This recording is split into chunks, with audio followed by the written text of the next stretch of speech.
Catholic TV के programme हमारे मेहमान में हम उन तमाम ख़ानदानों को दावत देते हैं कि वो हमारे साथ बैठें, गुफ्तगू करें और ज़िंदगी की स्ट्रगल में, दौड़ में, कामयाबी में जहाँ वो आज पहुँचे हैं, उन्होंने अपना सफ़र कहाँ से शुरू किया। हम जब छोटे थे यानी 8-9 क्लास में हमको मालूम नहीं था कि हमने करना क्या है। तब मेरे बाप ने मुझे कहा कि आप टेक्निकल स्कूल में जाके थोड़ा स्टडी करें। इस रास्ते की बरकतें, खुशियाँ, मुश्किलात क्या हैं? फादर जी, मेरी जो कैथलिक लाइफ है, सुबह उठने के बाद स्कूल जाने से पहले बेशक बेटा 2 आयात पढ़ो, ज़रूर पढ़ के घर से निकलो। और इसी तरह रात सोने से पहले भी हम ख़ानदानी प्रे करते हैं।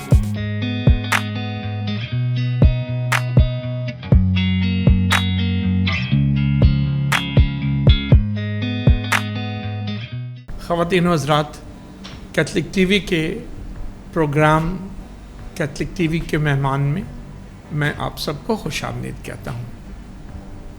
कैथलिक टीवी के प्रोग्राम हमारे मेहमान में हम उन तमाम ख़ानदानों को दावत देते हैं कि वो हमारे साथ बैठें, गुफ्तगू करें और ज़िंदगी की स्ट्रगल में, दौड़ में, कामयाबी में जहाँ वो आज पहुँचे हैं, उन्होंने अपना सफ़र कहाँ से शुरू किया। इस रास्ते की बरकतें, खुशियाँ, मुश्किलात क्या हैं।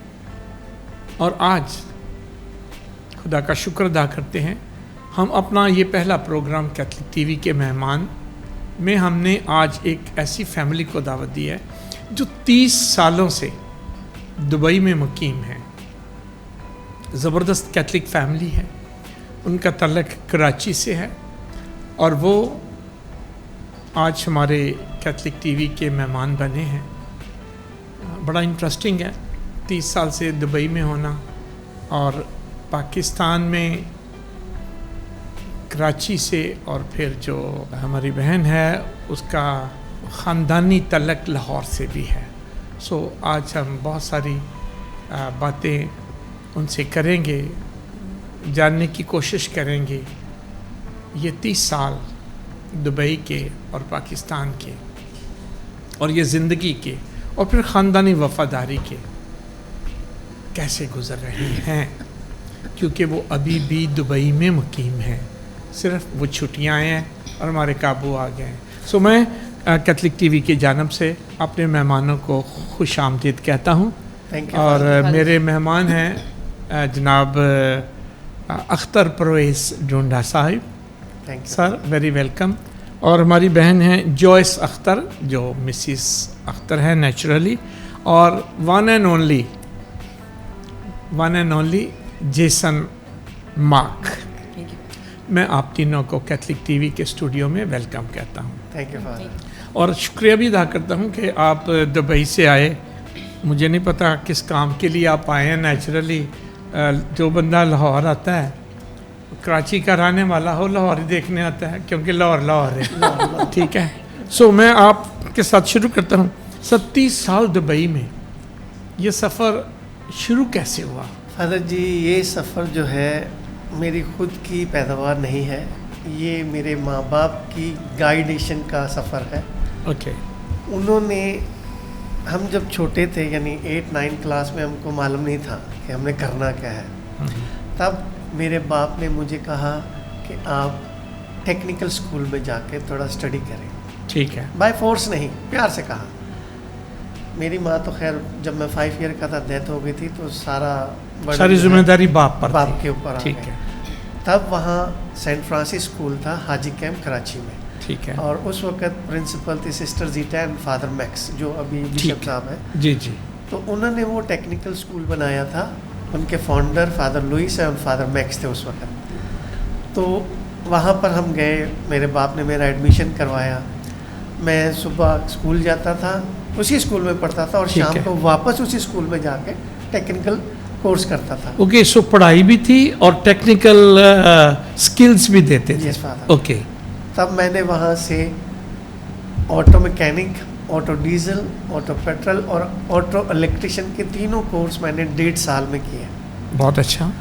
जो शॉर्ट पीरियड थे 6 मंथ के, और मैंने अच्छे फर्स्ट डिवीज़न फर्स्ट पोजीशन में जो है ये सर्टिफिकेट हासिल किए, जिस पे मुझे जो स्कूल के इंचार्ज थे उन्होंने बहुत अप्रिशिएट किया।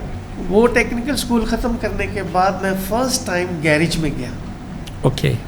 और 1 महीना मैंने काम किया और मुझे सिर्फ 5 रुपये दिए, और मैं इतना खुश था कि मुझे फर्स्ट सैलरी मिली। ये कौन से सन की बात कर रहे हैं? ये 85 या 87, 85, बिटवीन 85 एंड 87, ठीक है।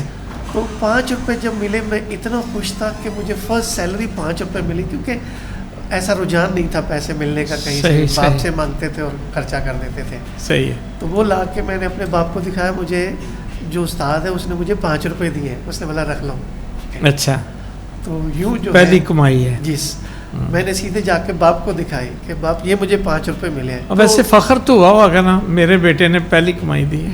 Yes, of course. ऐसा उस वक्त छोटे थे, ये चीज़ों को समझ नहीं पाते थे। अब समझ आती है, अब समझ में आती है। तो उन्होंने बस नॉर्मली अंदाज में बोला अच्छा ठीक है रख ले। मैंने भी रखे, जाकर दोस्तों को भी बताया कि यार मुझे 5 रुपये मिले। तो ये जो सिस्टम था ये चला।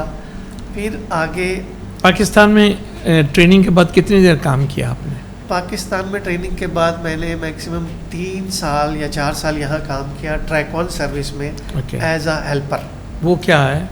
हेल्पर मीन्स जैसे ही हम टेक्निकल स्कूल से निकलते हैं एक्सपीरियंस नहीं होता हाथ डालने के लिए। ओके। गैरेज में काम किया, वो छोटी गाड़ियों को काम था। और ट्रैक ऑन कंपनी जो है, अब मुझे मालूम नहीं है, काफ़ी सालों के बाद मैं आया हूँ तो मालूम नहीं है कि अब वो कंपनी है कि नहीं है। नहीं है, ठीक है। उस कंपनी में ट्रेलर का काम थे, बड़े बड़े ट्रेलर जाते थे, हम भी उनके साथ जाया करते थे। तब मैं हेल्पर होता था और मेरी सैलरी उस वक्त जो थी 2000 के करीब थी। फिर वहीं पर 3 साल के अंदर अंदर जो है मैं कम से कम 6000 तक सैलरी तक पहुंच गया। अच्छा, ये बताएं कि दुबई कैसे पहुंचे? क्या मोटिवेशन है? किसने कहा? खुद फैसला किया है, किसी दोस्तों ने कहा, माँ बाप ने कहा, घर से? कहाँ से ये मोटिवेशन मिली? ये मोटिवेशनल इस तरीके से हुआ कि जब मैं टेक्निकल स्कूल खलास करके और ये फ़र्स्ट कमाई दिखाने के कुछ ही अरसे के बाद मेरे बाप की डेथ हो गई। okay. तो सारा बर्डन जो है मेरे बड़े भाई परवेज साहब के पड़ गया था। okay. तो मैं और दोस्त दूसरे जो हम लोग सब इकट्ठे पढ़ते थे मैट्रिक क्लास के पास। ठीक है। तो हम लोग जाके दूसरों, घर वालों को नहीं मालूम था कि हम काम कर रहे हैं। हम छुप के जो है कपड़े इस्त्री करते थे और पैसे जमा करके कुछ भी तरीके से घर में पैसे पहुंचा देते थे कि मालूम ना पड़े कि हम पैसे दे रहे हैं और कमा रहे हैं। तब सारे दोस्त जो है हम लोगों ने सोचा एक दोस्त को बाहर भेजते हैं। ठीक है। तो हम सब ने किस्मत आजमाई का। यस, ठीक है। एक दोस्त को भेजा, वो वहाँ चला गया, वो भी जाके सेट हुआ। उसने फिर मेरे लिए कोशिश की। ठीक है। सारा खर्चा उसने उस वक्त किया वहाँ के वीज़े का। ठीक है। मगर यहाँ पर टिकट वगैरह प्रोटेक्टर करने के लिए हमने सब दोस्तों ने चंदा इकट्ठा किया। ठीक है। तब वो सारा चंदा इकट्ठा करके मैं वहाँ पहुँचा और मेरी फर्स्ट सैलरी 600 दरम थी। बहुत अच्छा। और सारी काम जो था पूरा मिट्टी में था। यानी मैं एक दिन में इतना गंदा हो जाता था क्योंकि पूरा रमल एरिया था। तो गैरेज भी छोटी सी थी, मालूम कुछ भी नहीं था, बस ये शौक था कि बस बाहर जा। और जो कराची में काम सीखा है वही आपने दुबई में जारी रखा? जी जी, टेक्निकल काम करता था मैं, मोटर मैकेनिक का। ओके। फिर वहाँ से गैरेज में गया तो गैरेज में बहुत सारे लिंक दोस्तों के साथ लोग आते थे जाते थे, तो ताल्लुकात बने। ओके। एक दूसरे के साथ कनेक्ट होना शुरू किए। तो वहाँ से फिर एक दोस्त को बोला यार एयरपोर्ट में है जहाज, अगर आप एयरपोर्ट में आते हो तो बताओ मुझे अपने सर्टिफिकेट दिखाओ। तब मैंने उनको अपने सर्टिफिकेट दिए, बोला यार हो जाएगा काम। तब जस्ट लोग बोलते थे और काम हो जाता था। ठीक है। तो इस तरीके से मेरी दुबई एयरपोर्ट में एंट्री हुई। और तब से लेकर कितने जॉब छोड़े और कितने किए कि एक ही जॉब में है? नहीं फादर, पिछले 28 साल से मैं दुबई एयरपोर्ट पे ही काम कर रहा हूँ। 2 साल मैंने गैरेज पे काम किया था। ठीक है। बाकी वहाँ एयरपोर्ट पे काम? पूरा एयरपोर्ट पे, वहाँ पर मैंने टेक्निकल काम ही किया। जितनी भी फायर ब्रिगेड और ऑपरेशन की गाड़ियाँ, दुबई एयरपोर्ट में जो भी ऑटोमोबाइल चल रही हैं उसकी सब मेंटेनेंस हम लोग करते थे। अच्छा, आप लोग तो सारा वक्त दुबई में थे, ये मैडम से कहाँ मुलाकात हुई? ये सिलसिला ख़ानदानी ज़िंदगी का सिलसिला कैसे बना? ये लव मैरिज है या लब मैरिज है? नहीं जी। हाँ। ये लव मैरिज नहीं है, ये अरेंज मैरिज है। मेरे एक दोस्त थे हम्म, सलीम भट्टी साहब, ओके, जो कराची में। जो ओके। सिंगर थे, वो यहाँ आते थे दुबई में गाना गाने के लिए। तो वो मेरे पास आके रहते थे, क्योंकि मैंने अकेला ही रूम लिया हुआ था। तो जितने भी लोग थे सब मेरे पास ही आते थे कि चलो यार ये अकेला है, बैचलर है, इसी के पास जाते हैं। तो सैलरी अच्छी होने की वजह से मैं सबको अफोर्ड भी कर देता था। संभाल सकते थे जी। जी। तो उन्होंने कहा यार अब एज भी हो गई, चलो शादी कर ले। मैंने बोला चलो यार लड़की देखते हैं, मगर लड़की मुझे ग्रेजुएशन चाहिए, अच्छा, इसलिए कि मैं आगे जाना चाहता था यूरोप वाली साइड। ठीक है। तब उन्होंने कहा कि मेरी एक जानने वाली रिश्तेदार है, मैं उनसे बात करता हूँ। तो उन्होंने कहा ठीक है, वो बात हुई। उन्होंने अपनी कज़न से बात की, उनकी कज़न मेरी मिसिस की बहन की सहेली थी, ठीक है। यानी वो दोनों सर सहेली। बड़े वाल पाए ने। ओके, ठीक है। वाल नहीं सर, साढ़े वालों वाल नहीं सर। ओके। इस तरीके से उनका आपस में कनेक्शन हुआ। उन्होंने मुझे कहा, मैं गया अपनी भतीजी की शादी पे विद इन 4 डेज, क्योंकि उसके बाद मेरी छुट्टी ख़त्म हो रही थी। ठीक है। मैंने कहा मेरे पास 4 दिन है, टोटल 10 दिन की छुट्टी मेरे पास बैलेंस रह गई थी। तो 4 दिन में अगर आप शादी करते हैं तो मैं अभी शादी करके जाता हूँ। तो इनको बहुत मुश्किल हुई। इन्होंने तो इवन ये भी कहा कि जी मैं लड़के को देखना भी नहीं चाहती हूँ। मैंने कहा चलो ठीक है, जब वो नहीं देखना चाहती तो मैं भी नहीं देखता हूँ, कोई बात नहीं। ऐसे हालात हो गए। ऐसे हालात। अच्छा। दोनों जानते भी नहीं थे, अच्छा। और देखा भी नहीं था एक दूसरे को। अरेंज मैरिज थी। अच्छा, आप कुछ बताएं, इतनी बात हम उनसे सुन रहे हैं, ये सारा मामला कैसे हुआ है? फादर जी, वो जिनका नाम इन्होंने लिया वो हमारी बाजी, मेरी दीदी की फ्रेंड। ओके। तो हम लोग एक ही स्कूल में पढ़ते थे। बाजी जो थी उन्होंने देखा हुआ था। जब इन्होंने बाजी को ये कहा कि ठीक है, अगर आप शादी करवाना चाहती हैं तो मुझे कोई पढ़ी लिखी लड़की चाहिए। तो ग्रेजुएट होने के लिए इन्होंने ख्वाहिश की थी, तो इन्हें मास्टर्स लड़की मिल गई। मिल गई। तो बस मेरी कुछ ख्वाहिश थी कि अगर अरेंज मैरिज ही होनी है तो फिर मुझे देखना नहीं है, क्योंकि Okay. एक ही नज़र में देखकर आप कुछ फैसला नहीं कर सकते। तो क्यों ना घर वालों पर एतबार किया जाए। Okay. और जो घर वाले कहेंगे, तो मैंने अब पूरा इख्तियार हाँ या ना का अपने छोटे भाई के हाथ में दिया था। ठीक है। और जब इनकी मुलाकात हुई, भाई साहब से घर गए। फिर क्यों आया? फिर फादर जी, फिर वही हुआ जो होना फिर वही चाहिए था। हुआ जो होना था। और बहुत से रिश्ते आ रहे थे मेरे, और बहुत मतलब अच्छे हाई फाई टाइप के भी रिश्ते थे। लेकिन हर एक रिश्ते में पता नहीं क्यों दिल मुतमईन नहीं था। और जब इनका रिश्ता आया, घर वाले सब हैरान थे। जोड़े बनते हैं आसमानों में। तो फादर जी बिल्कुल ऐसे जैसे दिल में एक घंटी बजी कि बस स्कूल हाँ खुल कर दो, गया।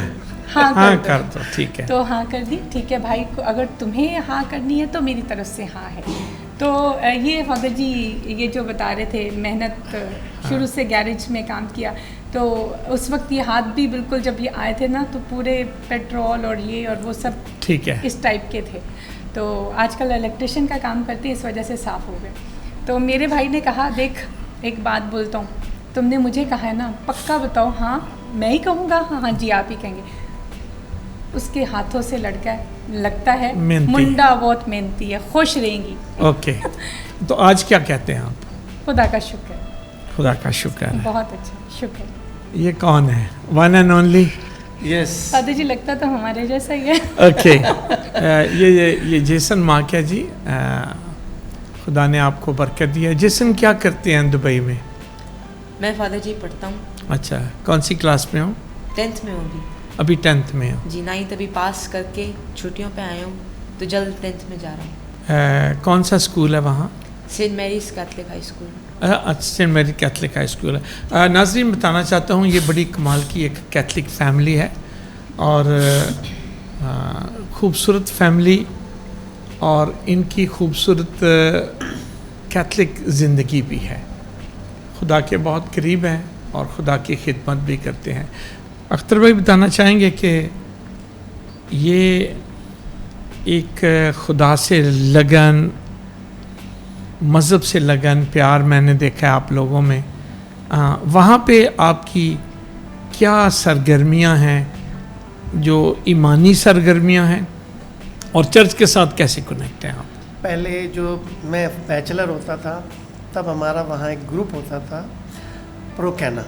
ओके। प्रोकैना मतलब जो शादी जीसस ने पहला मोजज़ा किया था ना, उसके बिहाफ पे एक ग्रुप बनाया गया था जहाँ पर जोड़ों के लिए कोशिश की जाती थी। ये सेंट मैरी चर्च ने एक प्रोग्राम खुद तरतीब दिया था। जी। फादर पीटर थे उस वक्त पैरिश प्रीस्ट, तो उनकी सरपरस्ती में ये ग्रुप जो था बना था। तो काफ़ी सरगर्म थे, काफ़ी इंडियन बहुत ज़्यादा थे जो आपस में शादी करने के लिए वहाँ कोशिश करते थे कि शायद इसके साथ मेरा जो पार्टनरशिप हो जाए। Okay. तो सिर्फ मैं ही एक पाकिस्तानी था और एक लड़की थी सैंड्रा नाम की, उसकी डेथ हो गई है। ठीक है। हम 2 सिर्फ पाकिस्तानी थे उसमें और काफ़ी एक्टिव मेंबर थे हम। जो है बहुत ज़्यादा कुर्सियाँ उठाना या कुछ माइक वगैरह लेके आना, ये सब सेटिंग वगैरह हम लोग करते थे कि किसी तरीके से हम एक दूसरे के साथ मेल मिलाप कर सकें। पर वो एक सेपरेट रहा। शादी की उसके बाद इस मिसिस ने आए, हम लोग चर्च में इतने सरगर्म हो गए। अच्छा। बहुत कम उस वक़्त क्रिश्चियन लोग थे, बहुत कम, घरों से आते नहीं थे। लोग तो बड़ी देर से वहाँ पे काम कर रहे हैं, लेकिन दूर दराज पता नहीं कहाँ शायद जानते नहीं। आप लोगों ने कैसे लोगों को इकट्ठा किया? फादर जी, हम लोग जो है फिर मैंने अपनी मिसिस से बात की कि भाई अगर आप पॉसिबल सोचती हैं कि हमारे पास 2 सीटें, हम 2 अपनी लेते हैं, 3 पीछे दूसरे आदमी बैठ सकते हैं या 4 बैठेंगे, हम चारों को किसी कैंप से, किसी के घर से उठा के चर्च में लेकर अपनी गाड़ी पे लोगों को चर्च लेके आना शुरू किया। फिर हम उनको उठाते थे, उनको ला के, इवन उनको खिला के भी इबादत के बाद उनके घर तक छोड़ के आते थे, ताकि उनके पैसे, क्योंकि सैलरी कम होती थी। और थैंक गॉड जब से मैं दुबई एयरपोर्ट पे गया था तो मेरी सैलरी अच्छी थी, तो मैं अफोर्ड कर सकता था इन सब चीज़ों को। तो इस तरीके से जो है हमने अपना सफ़र शुरू किया और आज तक वो सफ़र जारी है। आज भी जब भी किसी को कोई प्रॉब्लम होती है कि भाई मैं नहीं पहुंच सकता, चाहे वो कोई भी प्रोग्राम हो, हम उसके घर जाकर उसको उठा के ले आते हैं कि भाई चर्च मिस नहीं करो, हम अपना टाइम, अपनी एफर्ट लगा देंगे आप इन्हीं बातों पर मैं इनको बोलती हूँ खुदाई फौजदार। क्या बोलते हैं? खुदाई फौजदार बोलती हूँ। इनकी यही जो एक्टिविटीज़ इन्होंने बताई हैं, जो खिदमत के हर वक्त तैयार रहते हैं कि कोई बंदा मुश्किल में है तो बस उसको मुश्किल से निकालना है, तो मैं इनको लक़ब दे चुकी हूँ खुदाई फौजदार का। ओके, एक माँ होते हुए आप किस तरह ईमानी और रूहानी सरगर्मियों को या इस रूहानियत को अपने घर में कायम दायम रखते हैं? फादर जी, मैं बहुत ही खुशी से बताना चाहूँगी कि मैं एक पढ़ी लिखी मास्टर्स, उर्दू मास्टर्स, और इवन कि जब मेरी शादी हुई तो उसके बाद ही मैंने रिज़ाइन किया। मैं पीएफ कॉलेज कराची में लेक्चरार थी उर्दू की। तो यहाँ आकर भी यही इरादा था, दुबई में भी, लेकिन और अप्लाई भी किया और हो भी गया, लेकिन ये आने वाला था तो फिर हमने फ़ैसला किया कि इसके आने के बाद जो है शुरू किया जाएगा। फिर जब ये आ गए मोहतरम, तो फिर एक सोच जो आपने कहा है कि एक कैथलिक माँ की, एक मसीही माँ की सोच कि अगर मैं पढ़ी लिखी हूँ और अगर मैं काम शुरू कर दूँगी और ये ट्यूशन पढ़ेगा दूसरों से और इसके देखभाल के लिए कोई आया होगी और खाने बाहर से आएंगे, तो बजाय इसके कि मैं कमाऊँ, मैं उसी कमाई को बचाऊँ, उसी को अपनी सैलरी समझूँ और इसको एक ऐसी तरबियत दूँ कि जो वाकई ही एक आइडियल तरबियत होती है बच्चे की। और खुदा का शुक्र है कि जेसन मार्क जो हैं अपने चर्च में भी और स्कूल में भी, इनके टीचर्स भी कहते हैं कि ख़ास तौर पे इसके जो बाइबल टीचर्स हैं वो कहते हैं इसका दिल बहुत अच्छा है। तो चर्च वाले भी बहुत तारीफ़ करते हैं, जो भी मिलता है तारीफ़ ही करता है, शुक्र है खुदा का। फादर जी, मेरी जो कैथलिक लाइफ है, जो मसीही लाइफ है, सुबह उठने के बाद स्कूल जाने से पहले बेशक बेटा 2 आयात पढ़ो, ज़रूर पढ़ के घर से निकलो। और इसी तरह रात सोने से पहले भी हम ख़ानदानी प्रे करते हैं, तो वो ख़ानदानी तौर पर रात को सोने से पहले और सुबह उठने के बाद भी प्रे करना। और जेसन बल्कि बहुत ही एक अच्छी बात बताऊंगी, जेसन के स्कूल में उर्दू नहीं है। सेंट मैरीज़ में उर्दू नहीं है, लेकिन जेसन माशाल्लाह पढ़ना जानता है, उर्दू बहुत अच्छी उर्दू पढ़ना जानता है, तिलावत भी पढ़ता है। इसको हमने उर्दू सिखाई है घर पर ही, और वो भी उर्दू बाइबल से इसे पढ़ना सिखाया है। शादी करने के बाद कितनी देर बाद आप दोनों इकट्ठे हुए दुबई में? फादर जी, मैं तो इसको अपने साथ लेकर आना चाह रहा था, मगर पासपोर्ट इनका नहीं बना था। ओके। और मैंने जो पासपोर्ट बनवाया था वो आपको मालूम है पाकिस्तान है। सम टाइम सब मिस्टेक्स हो गई, तो फिर बाद में इन्होंने खुद ही वो पासपोर्ट को सही करवाया अपने को। 3 महीने के अंदर अंदर जो है ये वापस मेरे पास आ गए। ओके। और इसकी भी बड़ी इंटरेस्टिंग स्टोरी थी। ओके। ये मुझे नहीं मालूम था कि इतनी एक्टिव वुमेन है कि इधर से मैं इनको फ़्लाइट टिकट भेजूंगा और ये फट से आ जाएंगे। इन्होंने फ़्लाइट टिकट सब कुछ मुझे बताया। हम इनको एयरपोर्ट के अंदर तलाश किया और ये एयरपोर्ट के बाहर खड़ी है। अच्छा अच्छा। और मैंने इनको बोला वेलकम, इन्होंने सीधा फूल उठा के यूँ मारा मुझे। मैंने बोला ये कौन सा वेलकम? बोले मैं घंटे से बाहर खड़ी हूँ। मैं बोला मुझे थोड़ी मालूम था कि आप इतनी फास्ट सर्विस है तेजगाम की तरह आप यहाँ पहुँचेंगी। मुझे अच्छा, तो ये अच्छा। मालूम है आराम से आप आएंगी। अच्छा, आप थोड़ा सा बताना चाहेंगे कि इन 30 सालों में किस स्ट्रगल से गुजरे हैं आप वहाँ? क्या अरे- क्या मुश्किलात हैं जो आपने तजर्बा किया है? फादर जी, स्टार्टिंग में जब मैं सैलरी मेरी 600 रुपये थी, तब पैसे मैं घर नहीं भेजता था। ठीक है। मगर जैसे मुझे मालूम पड़ता था घर वाले मुझसे छुपाते थे कि यार इसको हमारी प्रॉब्लम का पता ना चले। ओके। मगर दोस्त यार थे ना, वो मुझे बता देते यार घर में ये मुश्किल आ गई है, तो मैं उनको पैसे भेज के वो हेल्प कर लिया करता था। ठीक है। बराह रास्त नहीं आज तक उन्होंने मुझसे मांगे और ना मैंने उनको कभी दिए। हमेशा बिहाइंड द स्क्रीन पे ये सब काम होते रहे। ओके। तो जब सैलरी के बाद पैसे चले जाते थे, सम टाइम ऐसा होता था कि यार मेरे पास 200 दरम बच गए और दोस्त यारों के साथ रहते रहते होता था कि पैसा खर्च हो जाता था, क्योंकि 600 रुपये में अगर 300-400 बचा के इधर कर दिए तो 200 रुपये में क्या करना था। तब एक दफ़ा तो रात को भूखा भी रहना पड़ जाता था। ओके। और फिर हम एक रूम में 8-8, 10-10 आदमी रहते थे, क्योंकि बेड स्पेस पे रहना पड़ता था किराया बचाने के लिए। किराया बचाने के लिए। Okay. क्योंकि 600 रुपये में इतना नहीं हो पाता था। ठीक है। और हम एक बेड का उस वक्त जो है 65 to 70 दरम देते थे, ठीक है। जबकि आज जो है 700 to 1000 से ऊपर जा सकता है किराया, ठीक। सिर्फ बेड स्पेस का। ठीक है। प्रॉब्लम कहाँ आती है, हम सब मिक्स कम्युनिटी के होते थे, कोई बंगाली होता था, कोई इंडियन होता था।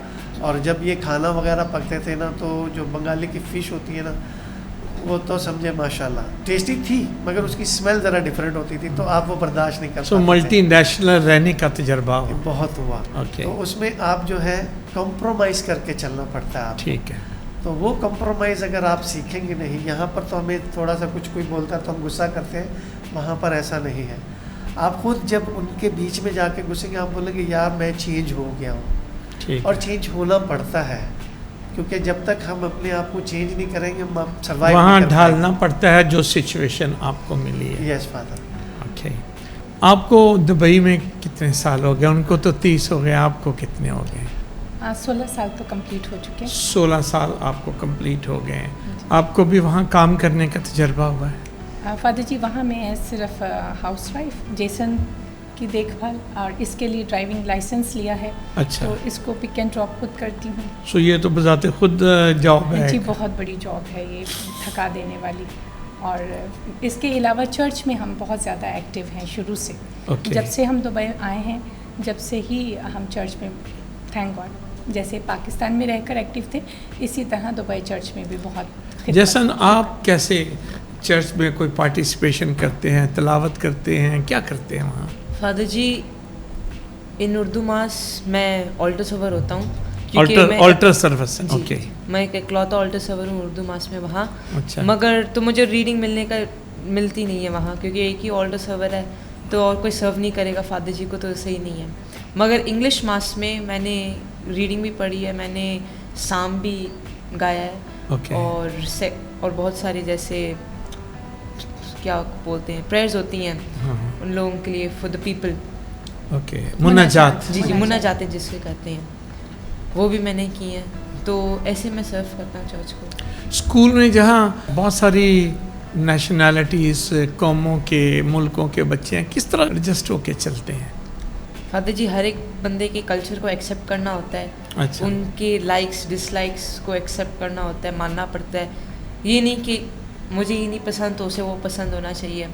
जो उसे पसंद है वो मुझे नहीं पसंद हो सकता, या पसंद हो सकता है। तो हर एक बंदे को साथ लेके एडजस्ट करके, जैसे पापा ने बोला बहुत सारे लोग थे, अच्छी फिश पकाते थे बंगाली, मगर सहते थे क्योंकि दोस्त हैं।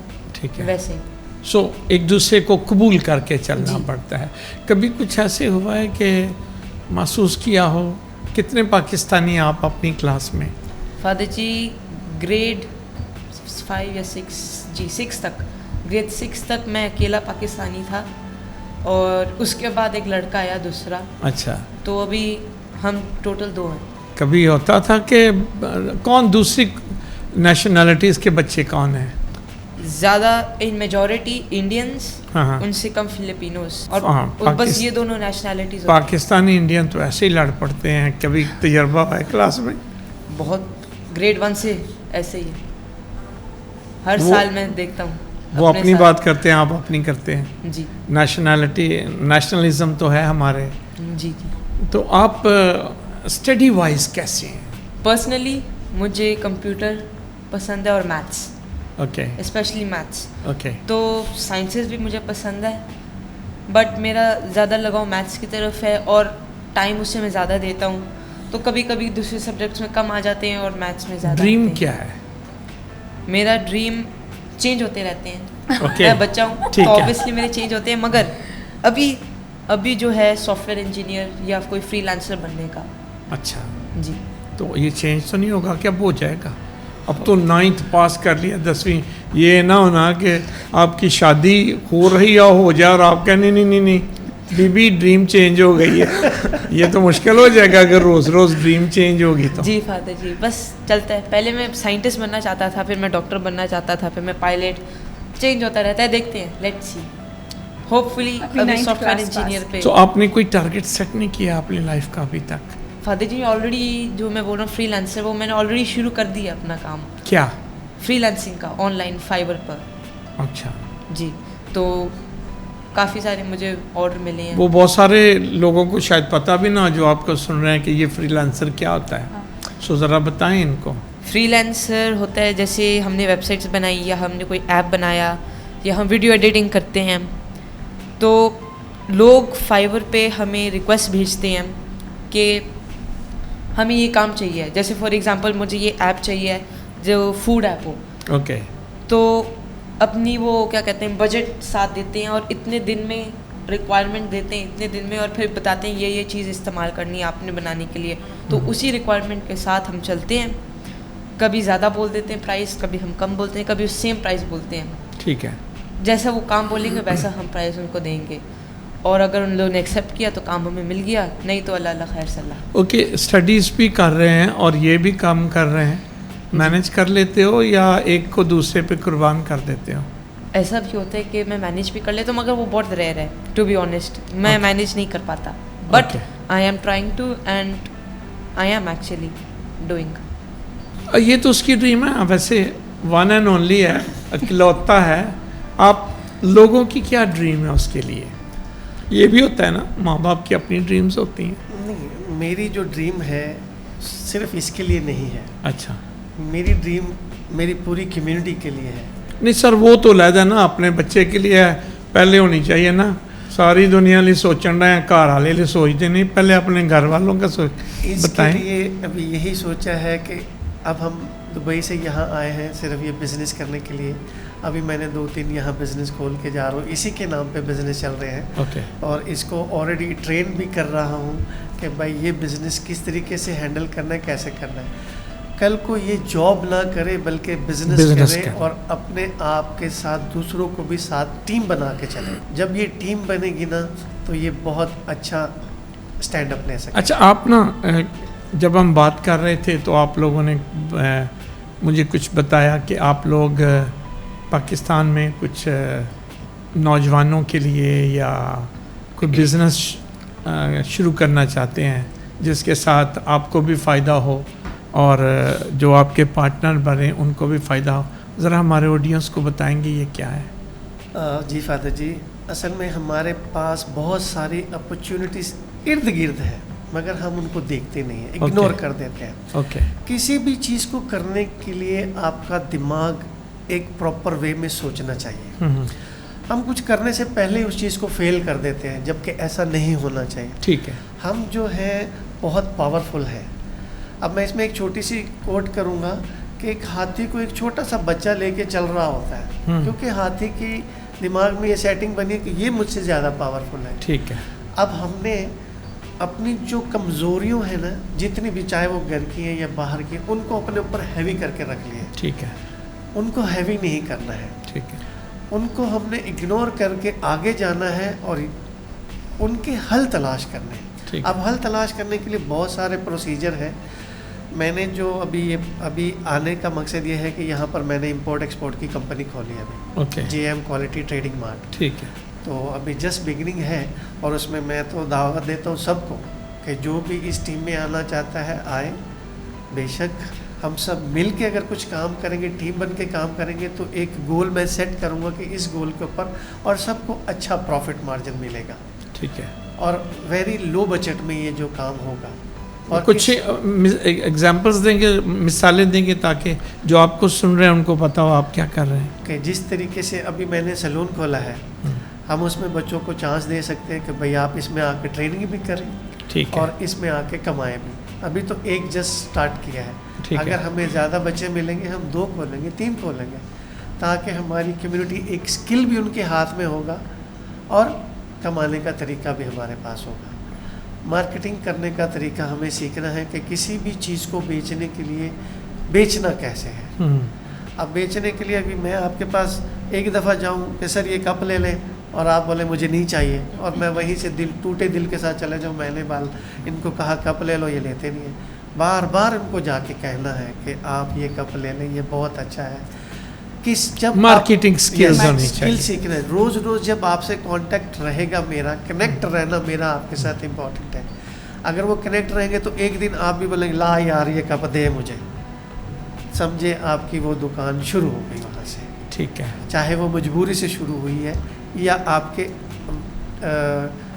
बोलते हैं स्पीकिंग पावर से या कम्युनिकेशन से, क्या किस तरीके से आप कम्युनिकेट करते हैं। बिल्कुल, कम्युनिकेशन स्किल्स बहुत इम्पोर्टेंट है। अच्छा, आज अभी इस प्लेटफॉर्म से आप हमारे नौजवानों को, पाकिस्तान में जो मसीही नौजवान हैं, क्या पैगाम देना चाहेंगे? मैं अब पाकिस्तानी कम्युनिटी को ये पैगाम देना चाहता हूँ कि आप अपने घर के जितने भी प्रॉब्लम्स हैं उनको अपने ऊपर हैवी रखेंगे तो वो हमेशा आपके ऊपर हैवी रहेंगे। उनकी सलूशन तलाश करें, सलूशन आपके इर्द गिर्द है और उनका हल निकालें। हम मेहनत करने से जब भी काम चोरी करेंगे कुछ भी काम नहीं कर सकेंगे। ज़रूरी है हार्ड वर्किंग। हर एक चीज़ जल्द अज जल्द नहीं हो सकती जब तक आपका हार्ड वर्क उसमें इन्वॉल्व ना हो। ज़रूरी है कि आप एक प्रॉपर माइंड के साथ एक गोल को फिक्स करें और उसके ऊपर हर एक चीज़ को कुर्बान करके वहाँ तक पहुँचे। देखें आप आखिर में महसूस करेंगे कि आपने कामयाबी हासिल कर ली। बहुत सारे कांटे आपके कदमों पे आएंगे, बहुत सारी रुकावटें आएंगे आपको रोकने के लिए। उन रुकावट को दूर करना जो है ना, यही एक सलूशन है। जॉयस अख्तर, आप एक पढ़ी लिखी ख़तून हैं, फिर भी आपने चुना कि आप ख़तून खाना रहकर अपने बेटे जेसन की तरबियत करेंगी। आप आज इस कैथलिक टीवी के प्लेटफॉर्म से जो माएँ हैं उनको क्या पैगाम देना चाहेंगी? तमाम माँओं को एक ख़ास मैसेज यही है कि आज का जो दौर है ये बहुत आगे है मीडिया के हवाले से भी। तो हर एक घर में अलग अलग सिचुएशंस हैं और ख़ास तौर पर आजकल माजरत के साथ हर एक माँ जो है वो मोबाइल देख रही है। बेशक कुछ माएँ ज़रूरत के तहत देख रही हैं और कुछ जो हैं वो सिर्फ फेसबुक और व्हाट्सएप और इस तरह से। अगर एक माँ जो है वो भी अपना टाइम टेबल बना लेती है कि मुझे किस किस टाइम में मोबाइल को देखना है और किस टाइम में मुझे कॉल सुननी है, जितना हो सके माएँ जो हमेशा कुर्बानी देती रही हैं आज भी उनको बहुत कुर्बानी देनी है। अगर हम कुर्बानी देंगे तो कल को हमारी औलाद जो है वो यकीनन बहुत सीखेगी। और मैं ज़रूर एक बात बताना चाहूँगी कि जेसन ने जो पहले ज़िक्र किया कि ये बहुत से कंप्यूटर कोर्सेज करते हैं। तो ये कंप्यूटर कोर्सेज ये कुछ भी उसकी फ़ी अदा करके नहीं करते, बल्कि यूट्यूब से फ़ायदा उठाते हैं और अच्छे से अच्छा टीचर तलाश करके ये वहाँ से ही सब कुछ सीख रहे हैं। तो माँ को एक बहुत अच्छा गाइड होना चाहिए। माँ हमेशा अपने बच्चों पर नज़र रखे, घर के सब काम करे। मैं भी सब काम करते हुए, बर्तन धोते हुए, कपड़े धोते हुए, हर एक काम करते हुए सिर्फ इसके ऊपर नज़र रखती हूँ। इवन कि इसके साथ खेलने के लिए नीचे जाती हूँ, खुद इसके साथ खेलती हूँ और बहुत अच्छा लगता है, बहुत मज़ा आता है। और कभी भी ऐसा फ़ील नहीं हुआ कि मैं एक पढ़ी लिखी खातून हूँ और मैं अपना टाइम वेस्ट कर रही हूँ, ऐसा बिल्कुल नहीं है। जब हम अपने बच्चों को पढ़ाते लिखाते हैं तो आगे से और भी कौम हमारी तरक्की करती है। Jason you are an intelligent student, ठीक है, आप पढ़ भी रहे हैं, काम भी कर रहे हैं इतनी छोटी उम्र में। आप जो स्टूडेंट्स हैं पाकिस्तान में जो सिर्फ पढ़ाई कर रहे हैं, आप उनको क्या मशवरा देंगे? एक छोटी सी बात बस कहना चाहता हूँ। मेरे पापा मुझे बोलते हैं कि जब भी आप हार मानना शुरू हो जाओ तो एक बात बस याद रखो कि यू कैन डू दिस, क्योंकि जो आपका मेंटल माइंडसेट होता है वो आपको गाइड कर रहा होता है। जैसे कि हाथी की एग्जांपल दी, छोटा सा बच्चा उससे लेके जा रहा है, उसके माइंडसेट में बैठा हुआ है कि मैं ये नहीं कर सकता, नहीं तो वो तो बहुत सारी बिल्डिंग्स तोड़ सकता है। तो ऐसे ही मैं बस कहना चाहता हूँ, जिसमें आप हार मानना शुरू कर दें, ये नहीं हो सकता, ये स्टडी नहीं हो सकती मुझसे, ये कोर्स नहीं हो सकता मुझसे, वो आप भूल जाएं, थोड़ी देर के लिए छोड़ें, रिलैक्स हों, जो आपको करना है, जो आपको पसंद है वो करें और फिर उस प्रोजेक्ट में आएँ एक न्यू माइंडसेट से, एक न्यू फीलिंग से, एक न्यू स्टार्ट से कि I will try and I will do my best. Thank you very much. आप लोग यहाँ कैथलिक टीवी के स्टूडियो में तशरीफ़ लाए, हमें टाइम दिया। आप छुट्टियों के लिए आए हैं लेकिन आपकी मौजूदगी से हमने फ़ायदा उठाया है और दिल की गहराइयों से दुआगो हैं।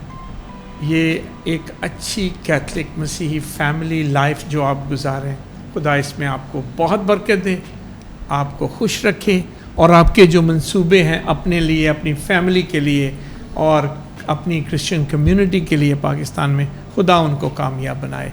Thank you so much. Thank you very much. ख़वातीन हज़रात, ख़ानदान दुनिया का पावरफुल अदारा है, बेसिक भी है और पावरफुल भी है। अगर ख़ानदान की वैल्यूज़, इक़दार जो हैं वो मज़बूत होना तो माशा बहुत मज़बूत हो जाएगा। वो बाप हो, वो माँ हो, वो बच्चे हों, जब उनके अंदर प्यार मोहब्बत परवान चढ़ता है और ख़ुदा की हजूरी का एहसास न सिर्फ पैदा होता है, कायम रहता है, खुदा से जुड़े रहते हैं, एक दूसरे से जुड़े रहते हैं, तो वो हमेशा खुश रहते हैं। Thank you for watching. God bless you.